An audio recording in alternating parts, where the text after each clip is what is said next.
Welcome, everyone. If you bear with us for a minute, we're just letting folks into the room.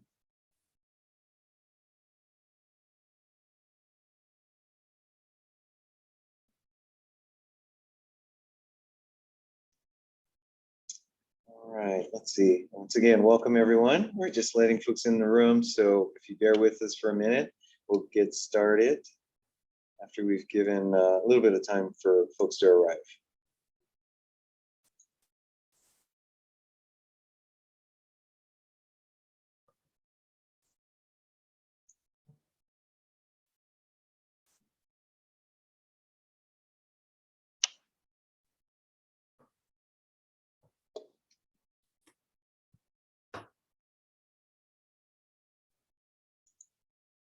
And hopefully you can see the screen that says community listening session and are here for the right purpose, which is give us something to listen to related to our police chief selection.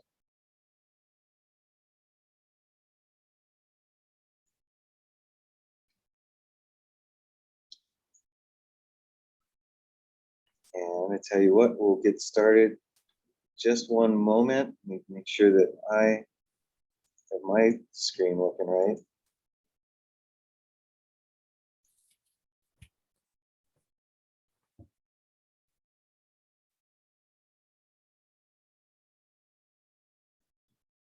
Okay, let's see. Well, why don't we go ahead and get started? I believe participants can see other participants. So, well, we'll turn the mic over to you in just a few minutes, but just so you know, we've got 9 attendees now, and I suspect that may bounce around some, and I see, oh, we had a couple of Aram James. Oh, I guess we still do. And so just again, to be clear, in case you were curious how many people are here, I'll provide some opening comments and a quick overview of our police department, not to assume that everyone is familiar with it. And then again, our primary purpose here is to turn the microphone over to you and get some thoughts from community members on the selection of Palo Alto's next police chief. First off, I don't think I introduced myself, so let me start off with that. My name's Ed Shikata. I'm Palo Alto City Manager. Let's see, also joined here by our Chief Communication Officer, Megan Horrigan-Taylor, and our Deputy City Manager, Chantal Cotton-Gaines, who is off video. So in case, I'm not sure how you have your settings, your video settings on, you may not see her, but she is here. All right, so why don't we go ahead and get started? Oh, and I see a message from Aram, so thank you. I don't think other community members can see each other, correct. We are using the webinar format, and my apologies if that's a little cumbersome. As I'm sure everyone knows, we want to be mindful of Zoom bombing, and so for that reason, wanted to make sure we structured this in a way that allowed us to maintain some overall controls on how the session proceeds. But in any case, we should be able to work it through and allow everyone to be heard here, which is really our goal. Let's see. So with that, I wanted to proceed. Oh, also letting everyone know that we are recording this session as we have our prior sessions, just so that we have a good record of what happens here. And so hopefully everyone saw that little disclaimer when you signed in here, and if not, to make sure that you're aware of that. All right, so I'll go through a few slides that just provide an overview of what we're here to talk about this evening, and then we'll proceed from there. So next slide, please. Okay, first off, we do have a poll. We've been wanting to check as we are proceeding with this engagement to see how people heard about the session today. So Megan, go ahead. Sure, thank you. We have a short poll, one quick question that we hope everyone will take a moment and answer. It's multiple choice, and you can provide any and all ways that you've heard about the session today. So I'll launch the poll right now.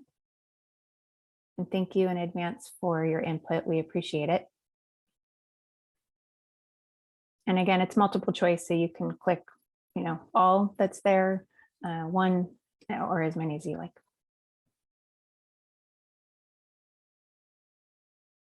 We'll wait just a couple more seconds to give everybody time.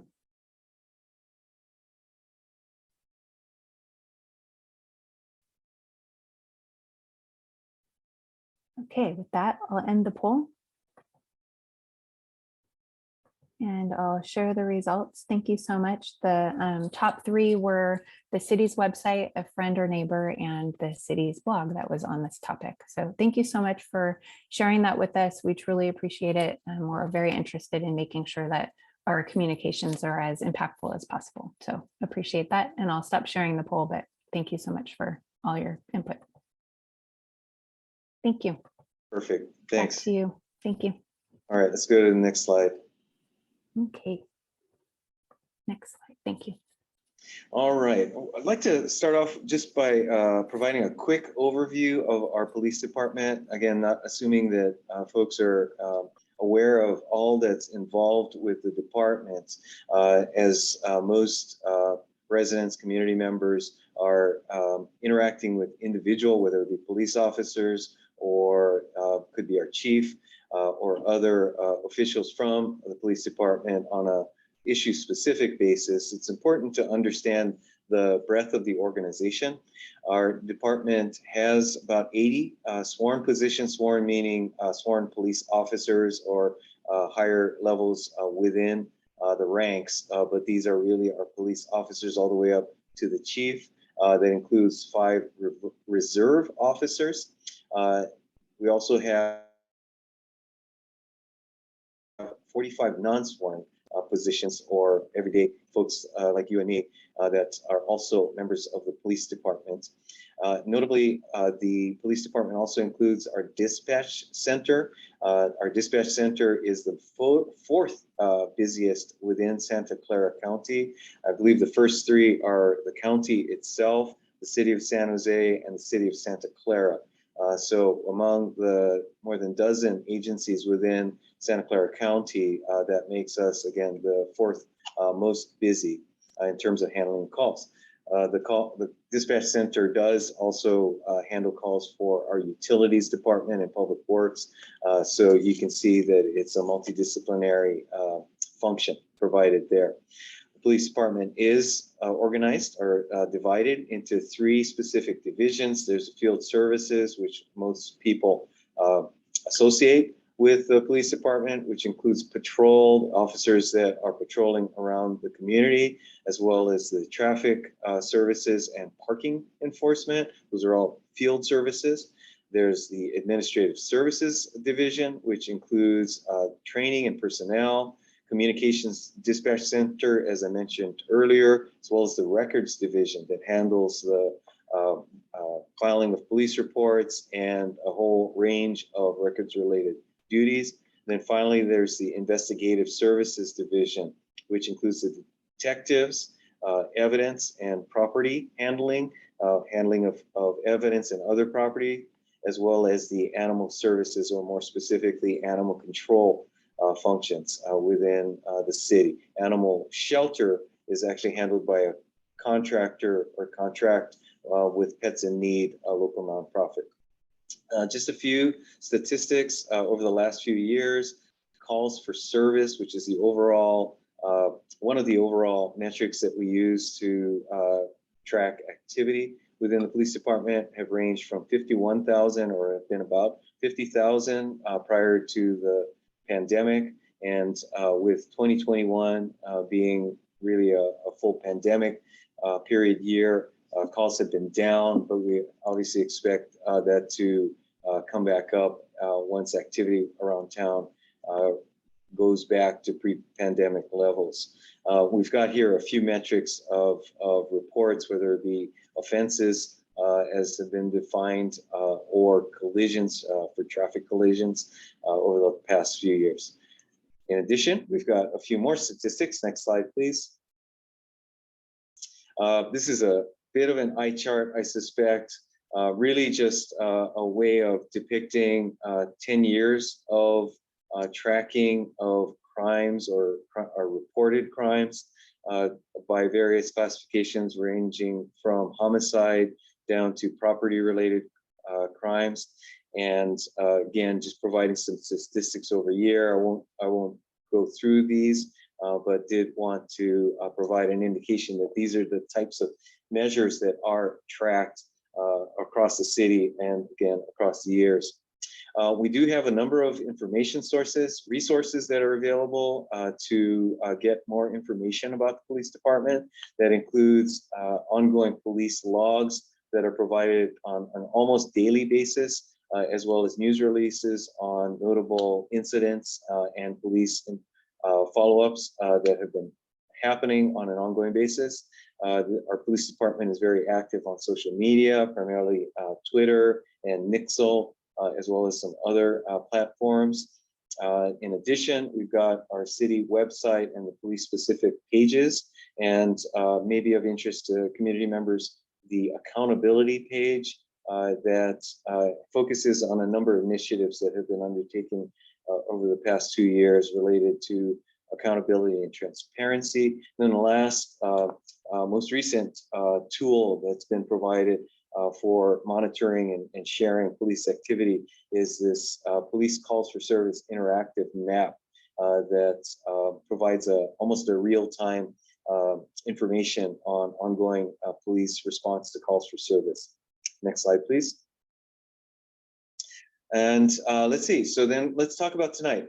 What we're really here, again, this is the third of our listening sessions that we've been having over the past few weeks. The first was at our Human Relations Commission meeting on March 10th. Then a little more than a week ago, we had a Saturday listening session on March 19th, and today is the third of our scheduled formal listening sessions. In addition, we are welcoming online input through a survey that is located at that website or web address at the bottom of this slide, cityofpaloalto.org/police chief selection, all one word. And that's an opportunity for folks who may not want to participate in these types of live sessions to be able to provide online input. So feel free to share that. We haven't set a specific deadline for that to close, but do expect that that may close fairly soon. Next slide, please.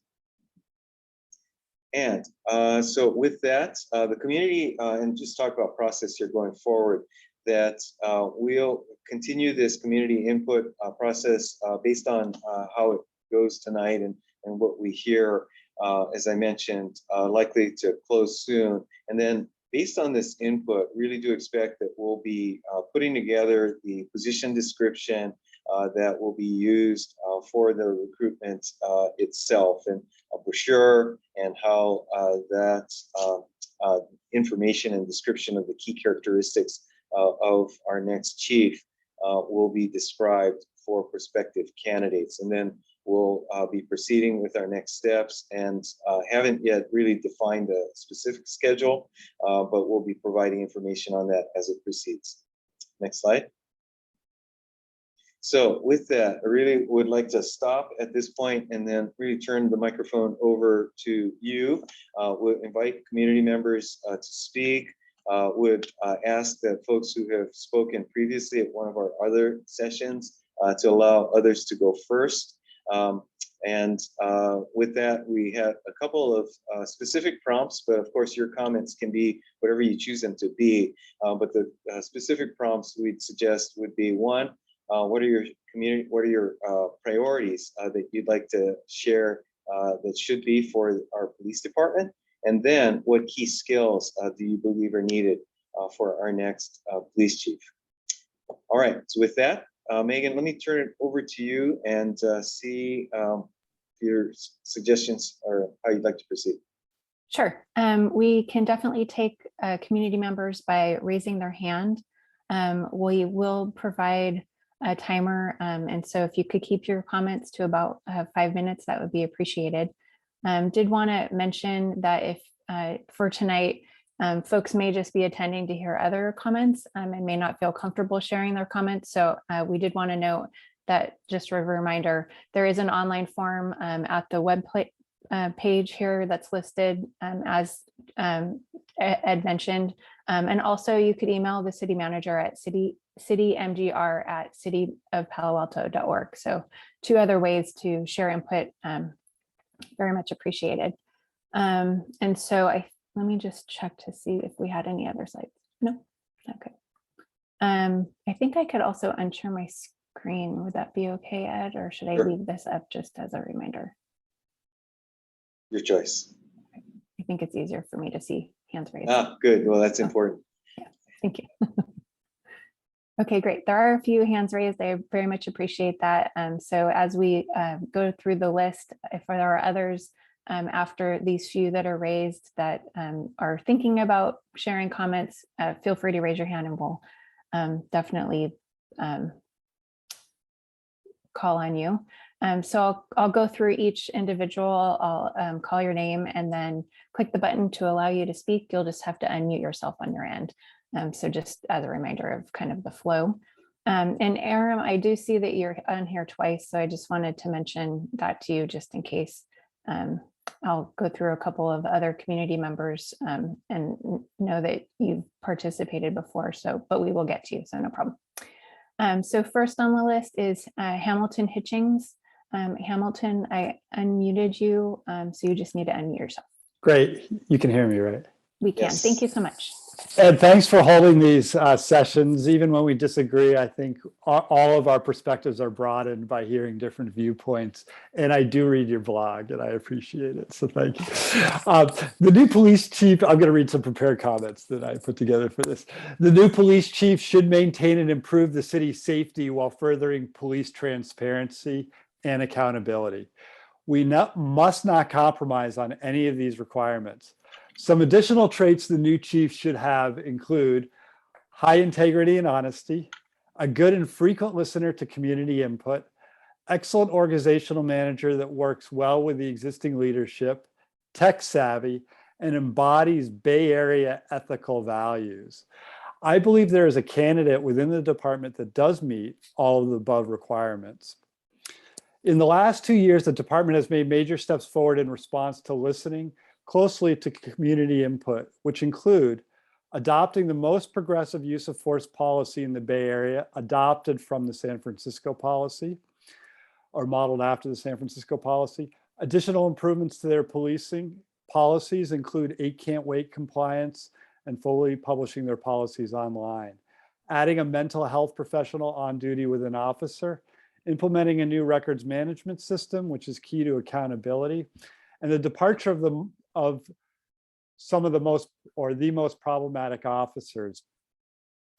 In terms of next steps in reducing excessive force, this requires that officers must report all excessive force incidents, unlike in the past. The department should promptly make video body cam footage available, even when it incriminates the officers or the case is still under investigation.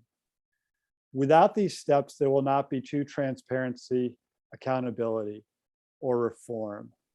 In addition, just providing more information and more access for the press, which has taken a step backwards in recent years, especially with budget cuts. A particularly sore point for folks in the community is the steps backward in police transparency that have occurred in the last few years.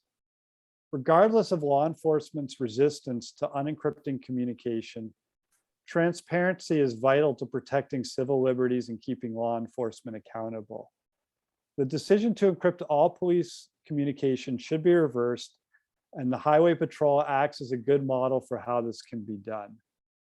This could even be done over the encrypted channel and a radio repeater used to rebroadcast on an unencrypted channel while using the Highway Patrol methodology for communication. Radios also allow receiving and transmitting on 2 channels, so you could have both an encrypted and an unencrypted channel. There are solutions, and we must go all the way in ensuring this happens, even if it means passing a law, like what Josh Becker has proposed. In terms of selecting a new chief, I am hopeful the candidates can be robustly vetted by an interview team. Thought should be given to how to design the process with sufficient transparency so the public can have confidence in the final selection. We can and must hire a chief who improves public safety, transparency, and accountability. Thank you for listening. Thank you so much. Thank you. Next, we'll go to Winter Dellenbach. Winter, I'll allow you to talk, and you just need to unmute yourself. Yeah, I unmuted, but I my memo because I just typed your name into the address line like I always do. Did you get it? I'm sorry, Winter. I think your audio was cutting in and out a bit. Did you just ask if I received your email?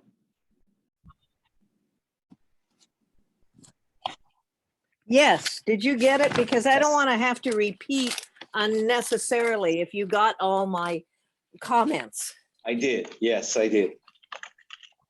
Oh, good. See how much time you already saved? So and then just be patient with me for a second. So I ask you a lot of questions just about the hiring process because we haven't been told much about the hiring process. So can you tell us now more about the hiring process? Along those lines, I can repeat my questions in case you don't have them written across the back of your hand. Well, I don't have them written across the back of my hand, but I suppose just for sharing with everyone else, I'll say Winter had 6 questions. Let's see if I can get this right. Although I'm not sure. You want me to repeat them? There are a lot more than 6. Go ahead, please. But no, not about the hiring process. What entities being consulted with what expertise to ensure a widely diverse applicant pool? Or are you looking at them?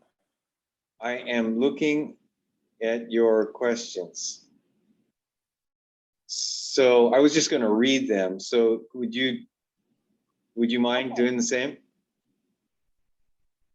Okay, Oh, actually, well, okay, so okay, go ahead. okay, so I'll just read your questions really quick. Hiring process. What will become of public input? How will it be quantified and used during the hiring process? 2, who or what entity is being consulted and with what expertise to ensure reaching widely diverse applicants? 3, who and what groups will be involved in the hiring process? 4, is there to be a citizen selection panel or whatever it may be called?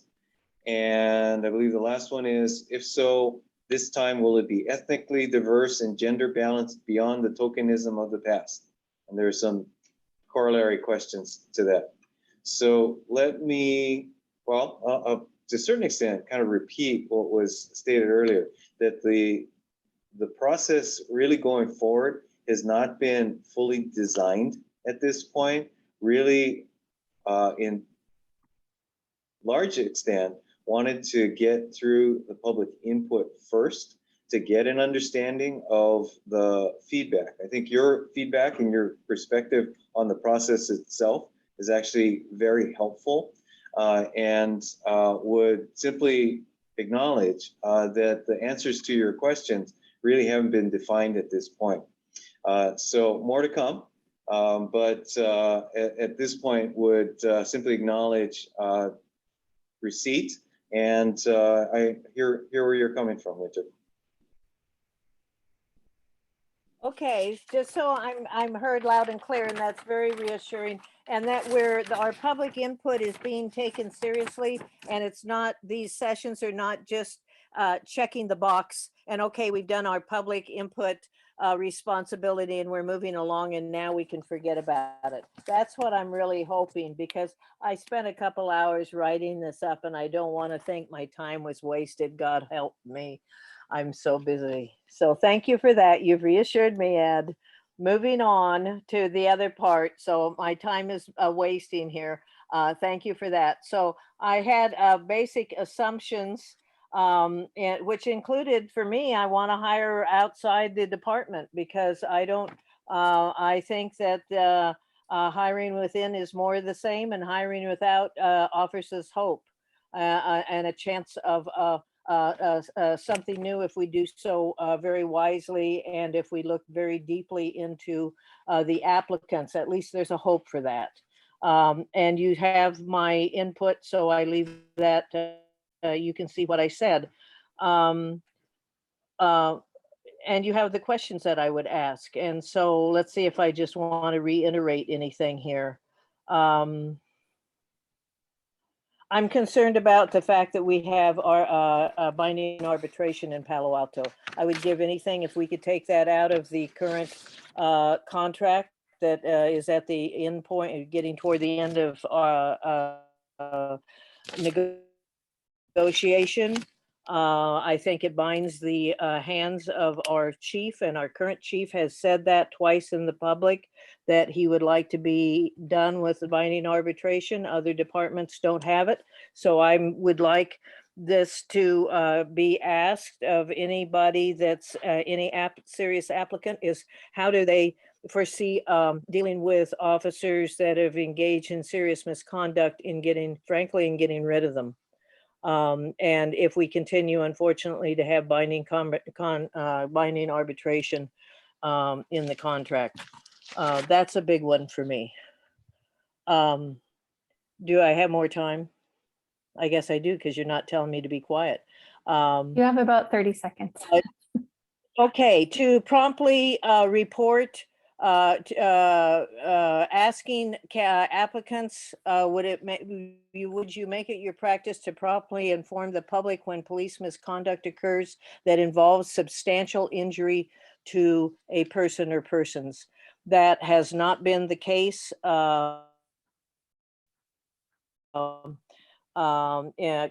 Is that I sometimes don't know if we're not hearing that because it's the police chief, or frankly, if it's Molly or the city manager, possibly, who in senior staff is the logjam there. But if it's the chief, we would need to hear, and not a year and a half later, a year later, 9 months later, that something really serious has happened to someone in Palo Alto. So I'll stop now, because I know my 30 seconds are up. Thank you for doing this, and I really do hope you're taking it very seriously, because we're all serious, and we're doing better. We're doing better. I want to acknowledge that. Give me one more second to say, I think we are headed toward doing better. And read over the resolution June of 2020 that the city council passed, and it is our the crumbs on the path that we have to follow. Thank you. Thank you so much. Appreciate it.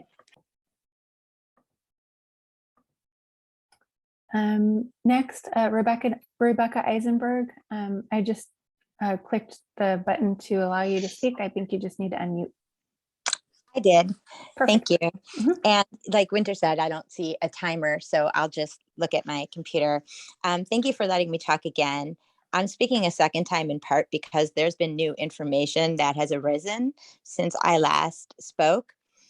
In particular, I think it would be really important for the city staff, especially the city manager, to read the ongoing research and coverage of the exceptional journalism being done by Dave Price and his team at the Daily Post. They have pointed out some urgently important, how can I put this? Well, misstatements, misinformation, mischaracterizations of facts that have been presented by in city reports, especially those given by our city manager. Additionally, they have pointed out, and this is as of this week. Also, they have pointed out in a couple instances, for example, there was no police blotter for Palo Alto because the police department was blocking even the sending of what matters arose, like is done in every other city and in Palo Alto historically. Well, I wholly appreciate and completely agree with, as usual, Winter Dellenbach's articulate words. And I profoundly hope that you read and take to heart what she said so that her time is not wasted, because truly her time is very valuable. Agreeing with all that, the one issue I disagree with is that we're moving in the right direction. We're moving in the wrong direction. Over time, transparency has decreased rather than increased. Accountability has gone down, not up. We're finding out about problems 2 years after they happen, if we find out at all. I mean, this is an extraordinarily urgent time, extremely important time in the United States, in California, here in Palo Alto, when lives are literally at risk, when some police officers, and in many ways, the police system in general, is engaging in a system that based on historic bias. And we here in Palo Alto need to be better than that. And the first way is through transparency and accountability. While it's very nice, as I think both earlier speakers pointed out, it's very nice to allow us time to just speak. Based on previous experience, you all don't actually do anything that the community asks you to do. And it's irrational for us to expect you to actually take our views into account now. So that said, I can't begin to tell you how urgently important this is, and how the process needs to be transparent, how diversity needs to be on the top of your list, because diversity doesn't happen by accident. That everybody knows that who's ever done recruiting. I've led multiple recruiting teams, HR teams, and diversity doesn't happen if diversity isn't prioritized from day one. The community needs to be involved. The community needs to have a say.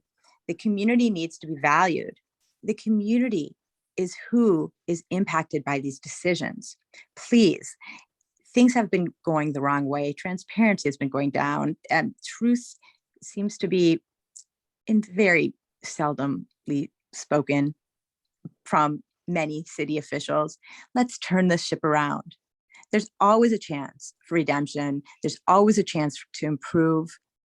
I think I speak on behalf of many to say that we will give you that chance if you show our commitment, not just by listening, but by your actions. It is the actions of a person who define them, not their words. Thank you so much.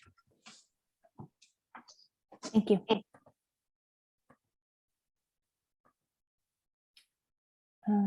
Next is Aram James. Aram, I click the button to allow you to speak. All you need to do is unmute. Can you give me a clock? I'm a trial lawyer, and I try to speak within the bounds. With I don't like to be held in contempt, but I can't see the 5 minutes. And judges often say I speak too long. But can you give me the 5-minute clock? Is that possible? Aram, are you able to see us on your video? Yes, I can, but I don't see a clock. Yeah, I wonder if Megan, would it be possible to do something like this? Like a 4, 3, 2. 3, 2, 1 minute left. Okay, that's Sure. good. I've started the timer. Thank you. It's hard to speak after 3 great speakers, but in 2005, there was a city manager report after I had made a public records request, and I was able to get the number of canine bites. It was about 14 at the time, and I got them to break it down by race in 2005. 4 or 5 of the bite victims were African American, Hispanic. We had 1 or 2 whites, but we really had a picture. This last year, when I made a Public Records Act request, I got a number after like 5 after a lot of push and shove, but I never got a racial breakdown, Ed. And you're the boss of the police. I've repeatedly given you an F, but I'm moving it up to a D because you've put on these 3 listening sessions. And I'm told maybe I'll be able to pull it up to a C or better on Monday, because maybe somebody's taken my suggestion that at the study session on encryption, we're going to actually have members of the media. It's not just going to be Ed, the city manager, the police chief, and Molly Stumpf. And if that's true, Ed, kudos in advance, so that we can have a live discussion on that. And it's something we should do with all of our study sessions. I want a police chief that will consider looking seriously at banning canines in this community, except for rescue, search and rescue, because they have historically been used to go after enslaved people, Black people. And I've sent around the study many times. I hope you've read it, Ed. Mauled When Police Dogs Are Weapons, Pulitzer Prize award-winning series. You're making the biggest decision you can in your career, because the police chief and the police department have the power of life or death over the citizens. And, somebody was saying, oh, how great it is that we've made all these policy changes. Policy changes, you can make them every 6 months, but if there's no accountability, no discipline on the officers, thank you, then of course, policy changes are just fluff. They're just talk. They mean nothing. So I'm very interested in what we're going to do with the encryption issue on the 4th.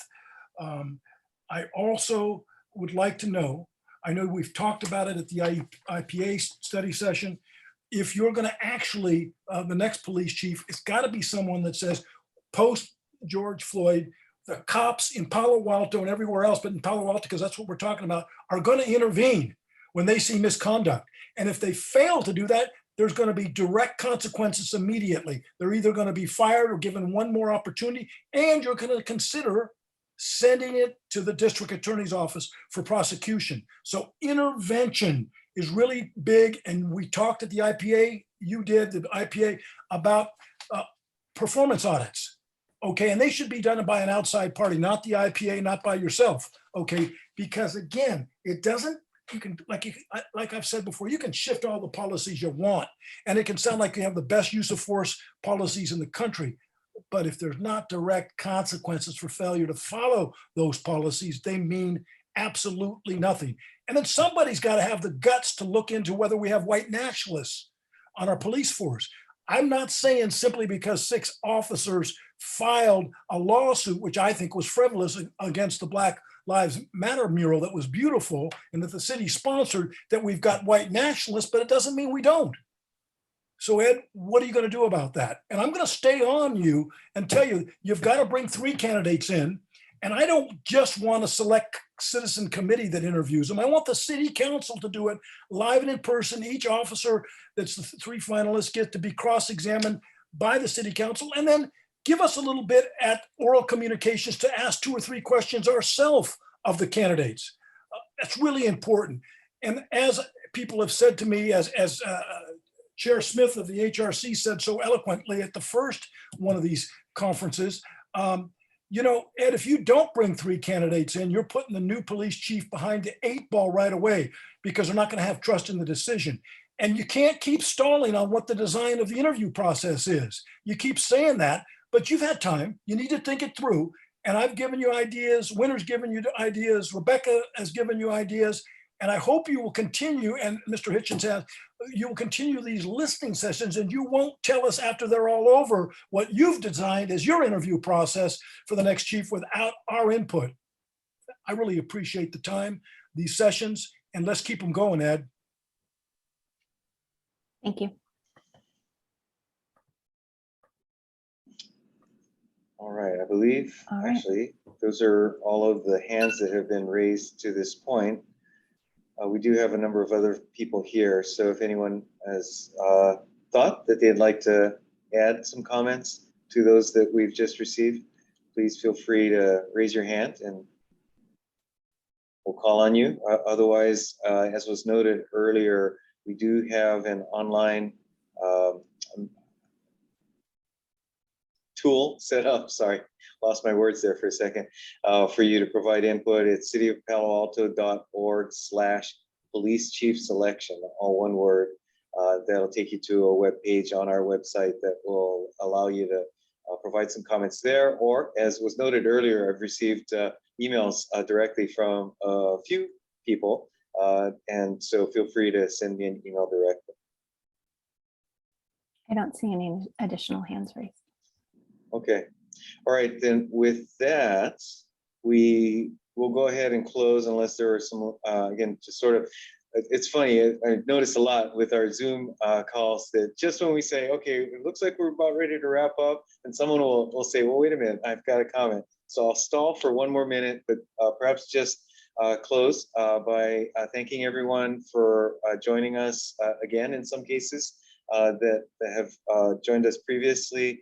Really do sincerely appreciate the input you've given us here tonight, as well as in our prior sessions, and really do mean that sincerely, that as well as noting that these really are helping inform our next steps and our process going forward.